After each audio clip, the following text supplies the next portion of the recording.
আমি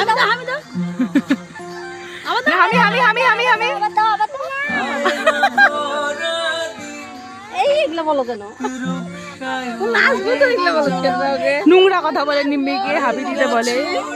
নিম্মিকে আমি দিয়ে দে না, তুই দিলেই তো হইলো। আমি মাঝখানে অবিবাহিত মাসি বিবাহিতর মতো সাইজে আইসা ফাইজা গেছি। আর এই যে পাথরটা আজকে আবার প্রাণ বাজিয়েছে, আমি খুব কৃতজ্ঞ ইনার ওপর, কারণ এরা কেউ ভালো না, সবাই আমাকে দিয়ে ফটো উঠাইছে আর আমাকে ভাড়া দিচ্ছে ধাক্কা মাইরা, আর আমাকে এই পাথরটা প্রাণ বাজাইছে। প্রতি বছর এসে পূজা দিব পাথরটাতে। ফোনে স্পেস নাই।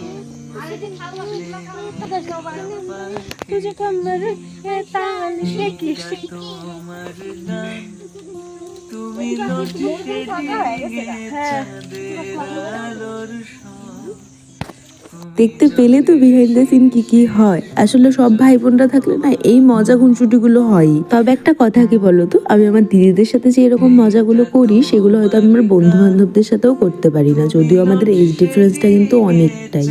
আমরা ঠিক যেই পাহাড়টায় বসেছিলাম তার ঠিক কিছুটা ওপরেই ছিল আরও দুটো মন্দির, যার মধ্যে একটা হচ্ছে মহাদেবের মন্দির এবং আর একটা সম্ভবত মা মহামায়ারই কোনো একটা রূপের পুজো করা হয়। আমার এক্স্যাক্টটা এখন মনে নেই, তাই আমি বলতেও পারছি না। আর এই দেখো, নামার পরেই না ইভিল আইজের একটা ব্রেসলেট কিনে নিচ্ছিলাম, কারণ কি আমার এত নজর লাগে যেটা ধারণারও বাইরে, তোমাদের আমি বলে বোঝাতে পারবো না। তাই যেহেতু আজকে পেলাম তাই রিস্ক না নিয়ে একটা কিনিয়ে নিলাম চট করে। যাই হোক, যেহেতু পুজো দেবো বলে সকাল থেকে উপোস ছিলাম, তখন বেলা 2-2:30 বাজে, পেটে বিশাল খিদে, তাই দোকান থেকে নিয়ে নিয়েছিলাম দুটো কেক।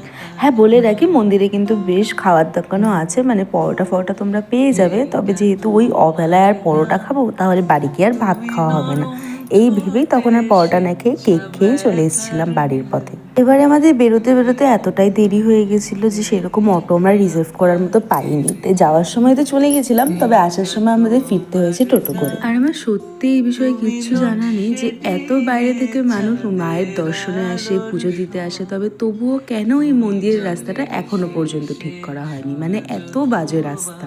এক টোটো করে তো মন্দিরের গেট পর্যন্ত চলে এসেছি, এবার নিয়ে নিয়েছি আমরা একটা টোটো কাম অটো, কিছু একটা হবে। যাই হোক, এবার এটাতে বসে একেবারে রিল্যাক্স করতে করতে চলে যাবো বাড়িতে। আর সেদিনকে আকাশটা এতটা সুন্দর লাগছিল যে আমি ক্যাপচার না করে পারলামই না। আর শুধু সেই দিন বলে না, আমার আকাশ দেখতে এত ভালো লাগে, যখনই দেখি তখনই মুগ্ধ হয়ে যায়। তাহলে আজকের ভিডিওটা এখানেই শেষ করি, এমনিতে অনেক বড় হয়ে গেছে, আর বেশি তোমাদের জ্বালাবো না। আজকের জন্য টাটা, দেখা হচ্ছে অন্য কোনো ব্লগে।